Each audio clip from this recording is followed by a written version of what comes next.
All right, you ready to learn how to get some more leads? Yeah. Okay, so building your leads. I have 3 keys.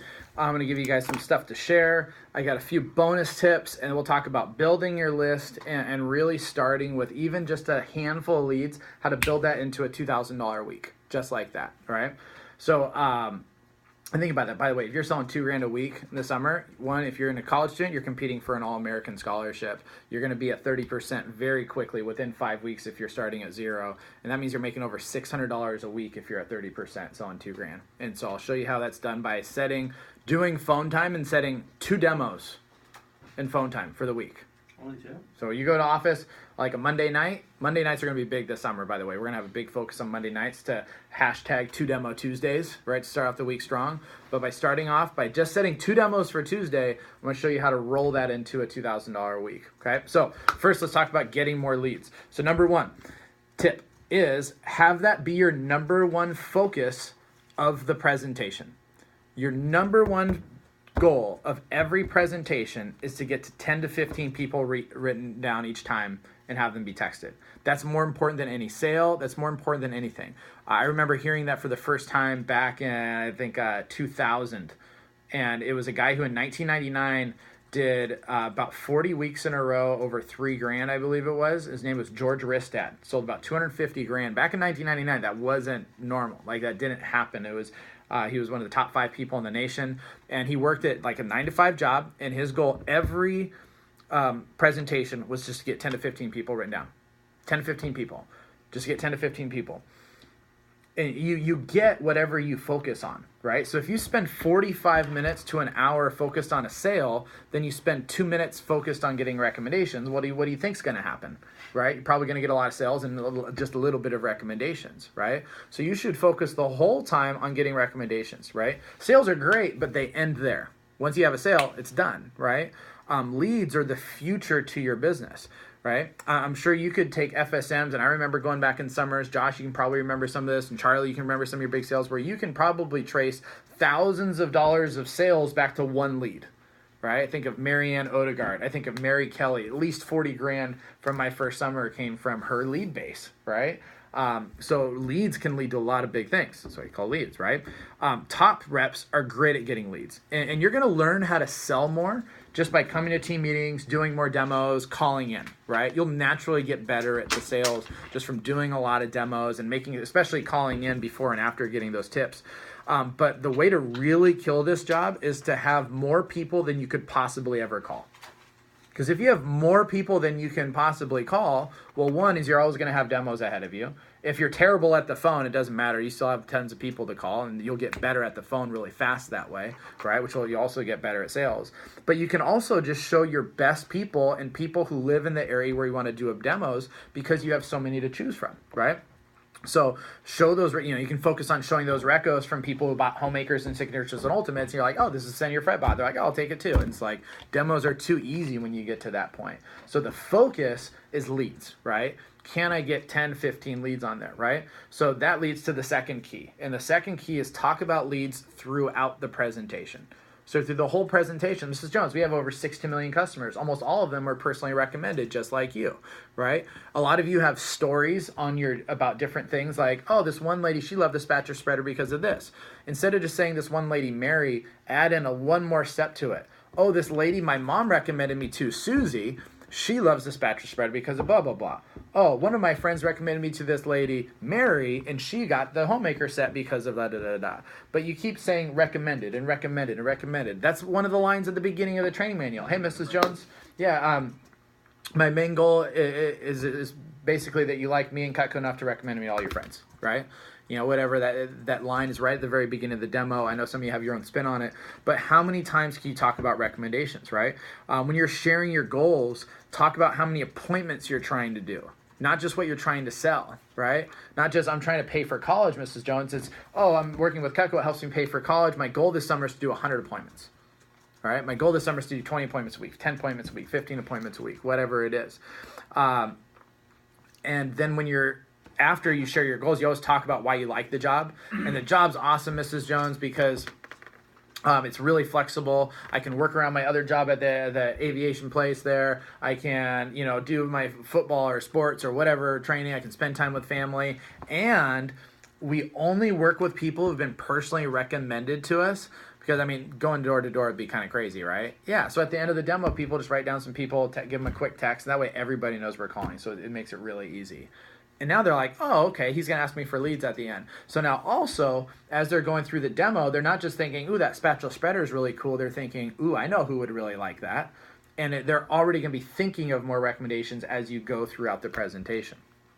So the first step is have that be a focus. When you're walking up to the door, as you're in your car, before you get up there, okay, I'm going to get 10 to 15 leads. This lady's going to love me so much, she's just going to basically send me her entire phone book in her cell phone. She's going to want me to see 100 people. She's going to beg me to see her friends. I'm going to say, Mrs. Jones, I don't know if I'm going to have time to see everybody you know, and she's going to beg me to see everybody she knows. That's the type of attitude you take when you go into the demo. The second key is that you drop recommendations throughout the presentation. You're talking about third-person stories of people recommended, why you like the job because you work with personal recommendations. That could be one of your favorite parts of the job is I get to meet all sorts of cool people because we're always getting recommended to future customers. And so I meet a lot of people that help. I've learned a lot about my major or whatever. And then the third step to getting a lot of leads is just give a lot of thought joggers. So remember, they just bought something, right? They should have, right? Every once in a while in a blue moon, you might have no sale, but you should sell almost every time, right? That's another talk. But they're excited. They just bought something. You got to shift their focus now to thinking of how many people they could help you out and want to see Cutco, right? So here's some thought joggers. I'm going to go fast, so you want to write quickly. Later I can give you the notes if you don't get all of them, but try to get as many as you can. So the first thing is just say, hey, Betty, not just people who would buy. And I like to tell them, I say, but you'd be surprised of who our best customers are. Sometimes you never know, right? So if they live in a house and they eat food, they're good. So I want to cast a wide net. I don't want them thinking just this person or that person. I want them thinking everybody. So one of the keys while you're giving thought joggers, even though I'm going to list these off fast, don't list them off fast. Because then they start thinking of only the people that do they clump them together. Who do I know that likes to entertain, barbecue, fish, and lives over here? And I don't know anybody that does all of those things. So you give them one, and you let them marinate. You let them write a couple, and as they slow, then you throw out another one. And then that also delays the amount of time that you're polishing really slowly, right? Or you're writing up the paperwork slowly if it's a virtual demo, and gives them more time to be writing. Okay, so here's some good ones. Neighbors. Not just neighbors, but be specific, right? Hey, Mrs. Jones, who lives on that house on the corner? You know the big brick one? Do you know who lives there? Oh, that was one of my favorite parts of the job. I get to see really cool places. I remember doing a service call when I was a district manager in 2007. And we're up on the hill, there's this big cliff, and you see this big hill. It's this massive glass house. And I was like, do you know who lives in that big glass house? And she's like, no, I don't. But you know what, I think. And she called her daughter in there. She's like, who lives up there? Who the kids are like, oh, it's so-and-so, their parents. And I'm like, do you guys know them? She's like, no. I'm like, do you know anybody who would know them? They're like, oh, actually, you know what? I think so-and-so does. Boom. They put that down as a referral, right? Just because I was giving them, I gave all the leads to an AM. I was field trained. I was just field trained to do service call, right? I just gave the leads away. But yeah, that's ask for specific houses, right? Hey, who has that WSU flag? I love WSU. That's where my parents went, right? Or I'm a UW or whatever, right? So people from work. Who do they know from their work, right? Who are their kids' best friends' parents? Mr. Jones, who are your kids' best friends' parents? Those are always fun because then we get to share stories about the kids and stuff, right? Mrs. Jones' brothers and sisters. And if you don't like your little brother, Mrs. Jones, I can give him a hard time if you want me to, right? Have some fun with it. Who do you know that drives a minivan or SUV? Right? Because if you have a minivan, I don't know anybody that drives a minivan that doesn't have what? Kids, right? If they have kids, they're going to use Cutco, right? And if they have an SUV, they probably have kids. And if they don't, they can afford Cutco either way, right? Who likes to entertain? I'm thinking if somebody likes to, they're like, this person loves to entertain, I'm thinking 2 stainless steel flatware settings. I'm thinking about doubling my career sales on one demo, is what I'm trying to think of, right? $3,000 order, $4,000 order. If you sell 2 flatware chests and a set with that, boom, $4,000 order, right? Who likes to barbecue? It's summer now, barbecue, right? People like to eat outside, use the barbecue set. Instead of Buying a barbecue set, what's the best way to get a barbecue set? Give for free. Yeah, buy a set, I'll give you a barbecue set for free. Buy the homemaker, buy a signature set, I'll throw in the barbecue set for free. Oh, do you like the table knives or do you like the steak knives for the barbecues, Mrs. Jones? Barbecue season, steak knives, bigger set time, right? Who always has the newest toy? Mrs. Jones, who always has the newest toy? How about parents on the kids' sports teams? Kids' sports rosters are huge, right? They have to buy at least a trimmer because they got to cut up all the orange slices and stuff, right? Who has the nicest TV? You know, Mrs. Jones. Who has the nicest kitchen? And in the kitchen, you can also ask, who do you know? Do you know anybody that has a Viking range? Has a Viking range is the like $6,000 to $7,000 stoves, the little bit oversized big gas burner ones. Do you know anybody that has a Sub-Zero fit refrigerator? Ask for the big. Those are the $4,000 to $7,000 refrigerators, right? Who's really funny, Mrs. Jones? I need to practice jokes, and I need to get some new jokes for my demo. Who does this profession that I want to do? Whatever profession or field you're interested in going, or even if you don't want to do it, but something you're interested in. Who loves to travel? Right? If I was doing demos right now, I'd ask who likes to travel and who likes to scuba dive and who has toddlers. Those are the things that I'm interested in doing right now, or like being a good dad and stuff like that. So I'd ask who else is those, right? Who's a real estate agent? Do real estate agents know quite a few people? Yeah. Yes, right? And their schedules are a little hectic, but they're like yours. They can do them. They can do appointments throughout the day and stuff. They're good people to know, right? Anybody who owns their own business, because you own your own business, right? You're 1099, right? So you own your own business. Get to know other business owners, right? That one, they'll respect that what you do, right? But also, those are good people to know and learn from. Okay, but when you're giving thought joggers, give them a reason why that specific thought jogger would be good for you. Oh, because I live close to there. Oh, because I love seeing cool houses. Oh, because that's what I'm studying or that's what I'm interested in, right? Oh, because I used to play baseball, or because I know people that went to that college, or oh, that's where I went to high school, or whatever, right? So make it give them an idea, then tie it in logically of why they should recommend you to those types of people, right? Location, geography is a great one. So those are the three main keys. Have it be your number one goal to get 10 to 15 recommendations. Talk about leads throughout the demo. Give lots of thought joggers, right? And then here's some bonus tips, okay? Bonus tip, always put a star by 5, smiley face by 10. And then ask them to get to the next level. Those don't do anything just by being there, but you say, oh, you're almost here. Can you get to there? Ask them to get to the next level. Another one was my favorite ones I would do is, Mrs. Jones, I'm competing with my friend blank, right? Whatever rep you want. Whoever gets the most names wins. Like, we always have a bet, right? Whoever gets the most names on the demo, loser has to buy lunch or a cookie at Metropolitan Market. Have you ever had the cookie at Metropolitan Market, Mrs. Jones? They're amazing. So loser has to buy one, right? And, set a bet with one of the buddies, right? And I used to call reps all the time. We used to do sales bets even, right? Demo for demo. One demo, who could sell more? I got a funny story for that later, right? Here's a great one. Can you think of just one more? And then see how many times you can use that on the same demo. Can you just one more your way to I think my record was 7, right? I think I was at 4. And I'm like, oh, 4, thanks so much, Mrs. Jones. Can you think of one more? And she's like, okay, let me say 5. I'm like, oh, Susie, let me tell you, is she your sister? Oh, that's awesome. Can you think of one more? And then finally, they're 11, no more. I got to the smiley face, done. But they were laughing and smiling the whole way, right? And so as long as you're making it fun, you got to do that one with a big smile on her face. You can't say one more, Mrs. Jones. I need you to do one more. One more, right? So make it fun, like Will Ferrell. Fill it up again, right? Here's one of my favorites. Is the record is blank. You're almost there. Do you think you could beat it? So you first start with your record. What's your record? Is it 17? Is it 20? Is it 148? Right? If 148 is a little unrealistic, Charlie can do a good job of creating this culture in the summer, and Josh, you can do this for your office, of, hey, what's the record in the office for the week?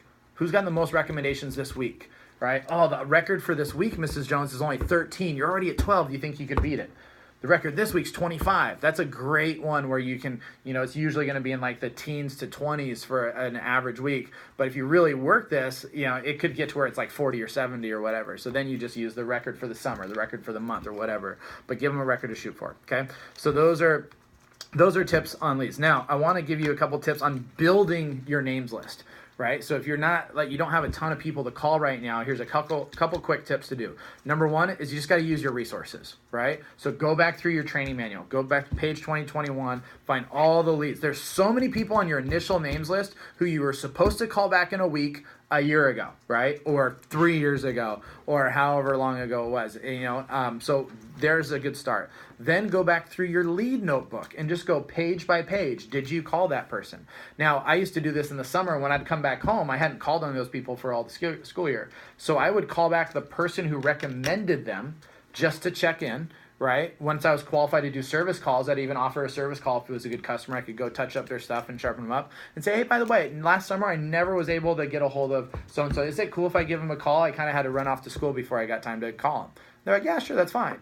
That way, when you call them, you can say, I just talked to so-and-so instead of I talked to him last year, right? And it freshens the lead up a little bit. So you have your initial list, you have your lead notebook, then literally just go through your cell phone. Are they at HM3 or are their parents HM3? And then put them down. And if you're not sure which phone approach to use, call your manager, right? Call Charlie, call me, Josh, and ask, what approach should I use? Is that an initial approach? Is that a referral approach? Is it an acquaintance approach? We have an approach for everything, right? We have an approach for a directory one, which is a great one to use. If you have a school directory or a church directory, we have an approach for that. I remember a kid sitting there looking at the O-Day of Southern California, Modern Day, and he's looking at his directory and he's like, he's just scared to call. And I'm like, who's the scariest lady on here? He's like, her. It's like, she freaks me out. Like, I know her son, and like, she's terrifying. And I'm like, let me see your phone really quick. And he's like, okay. And he gave me his phone. I dialed her number, and then handed him. And he's like, he set up the demo. He ended up selling a galley set. Oh, wow. Right? But he would have never called that lady if I didn't like force him on it. But what happened is after that point, I'm like, it can't get any worse. She was the scariest person. She set up a demo. And so then he called through, used our directory approach, and he set up a whole ton of demos. Kid made it to Vegas that summer. Derek Ronquillo, right? And then, Facebook, any social media one, same thing, right? So build your list. How much can you build for your initial call list? And it's always good to keep refreshing that because there's always people you were supposed to call back that slip through the cracks that you want to keep on that list to call. So that's the first one to build your list. Second one is efficient phone time. Call your leads immediately. Don't let them sit for a day or a week. Pretend each lead is like an ice cream cone out in the sun. If you let it sit, would you get an ice cream cone, sit out in the sun for 10, 15 minutes before you took a bite? No way, but that's what reps do with leads all the time. They're like, I have this wonderful ice cream. I'm going to go sit in the sun for a week before I go in. And then I'm going to wonder why my ice cream doesn't taste very good and it's all soupy because it's been sitting there for a week, right? The raccoon's getting it and all sorts of stuff. It's terrible now, right? But you gotta eat your ice cream quick. You got to call your leads fast. Make 5 calls before and 5 calls after every demo. That is really the key, and I'll show you just in a second how that works. But 5 calls before and 5 calls after every demo. And then when you're setting up those appointments, you only give that 2-day window. If I'm setting up appointments tonight, it's Wednesday, I'm saying I need to do 5 before Friday. Say before that second day. So that way they know you're really talking about tomorrow. There might be a chance you could do it on Friday, right? But you really are talking about tomorrow. Because if you say I need to do it by this time, they're always going to pick as far back as possible. If it's Monday and you say I need to do 10 appointments by the end of the week, they'll say, cool, call me at the end of the week. Or how about Sunday? Right? And they'll always go for the last day, just like you write your papers 2 hours before they're due, right? So to build your list, use your resources, efficient phone time, and then the last tip for building your names list right now is front load each week. So this is why hashtag 2Demo Tuesdays is so important. And I remember Kendall Smith sold $500,000 while he was a college student, won 10 All-American scholarships. Longest string was 42 weeks in a row, over 1,000. A full-time student during the summer as well, so it wasn't just full-time off. He was selling around school all the time. But he would always do 2 demos on Tuesday, right? He was usually at 1,000 by the team meeting by Wednesday, between Monday and Tuesday sales before we had Rolo there. So I want to show you how that works. So you come into the office on Monday night, right? You use that 2-day window. You're looking at your big resource list you built. And then what you do is you set up 2 demos for Tuesday, right? Now, from those 2 demos on Tuesday, you call those leads right away, right? So you make 5 calls before the demo. You make 5 calls after. Who are you calling with those 5 calls after? The leads you just got, because they're fresh. You're calling them right away, right? So if I made 5 calls before and 5 calls after on 2 demos, I just made 20 calls. Do you think on 20 calls, and 10 of those at least being fresh leads, right? If I'm averaging 5 each time, right? Do you think I could set at least 2 demos? Yeah, so then let's say I set one for Wednesday and one for Thursday. And then Wednesday I go out and I do 5 calls before, 5 calls after, right? And I set up one for Thursday, all right? And then Thursday I do 2 demos, 5 calls before, 5 after. So I set up one for Friday and one for Saturday. Friday I do that demo, I set up one more. Saturday I do my call 5 before, 5 after. I set up 2 demos, 1, 2. Sunday I do my 5 calls before, I set up 1. Then Monday I set up my 5. I probably set 2 for the week, right? You add all this up, that's 3, 6, 9, 11. 11, you're gonna sell 7 sales, 300. That's 2,100 CPO. Boom. How many demos did you set up from the off? You set up 2 demos on a Monday night, right? Now, like, you want to see how those guys are selling 3, 4, 5 grand? Well, they do this, but then they also, come in Wednesday night and set up a couple more demos before the team meeting, right? They come into a Saturday workshop and they set up a couple more, but they keep doing this and they just fuel the fire. But if you're replacing a demo every time you do it, there you go, right? You don't have to do much phone time at all. You're just calling the leads right when you get them. And that's how you sell $2,000 every single week, just by making sure you have hashtag 2 Demo Tuesdays, right? Which I want that to be a thing. 2 Demo Tuesdays across the whole division, right? All right, that's it, right? So build your resource list, right? Use efficient phone time, right? Follow your approach. Get all your schedule in front of you. Always offer 2 times within that 2-day window, right? And then front load each week so you can use the leads you immediately get to do demos the rest of the week and build that lead base. But no matter where you're at right now, if you use those initial tips of having it be your goal of getting 10 to 15, talking about leads throughout the demo, and then giving lots of thought joggers, you could go from having a list of 10 names right now, maybe even less, maybe only 5 to 10 people to call, to by next week, from 1 week, you could literally have 70 to 100 people to call, right? And then from that point, you do it again. And within 3 weeks, you could be the point where you're not going to get everybody. It's like, I have 250 people call. There's no way I'm going to be able to get a hold of all these people in the next month, right? And you're going to keep growing it throughout the summer. And that's where you just keep whittling it down to your best people you're going to call. I don't drive more than 10 minutes to a demo because I have enough people I can do that, right? That's awesome. That's where you want to be. Cool? So that's how you get a lot of leads. That's how you build your lead base.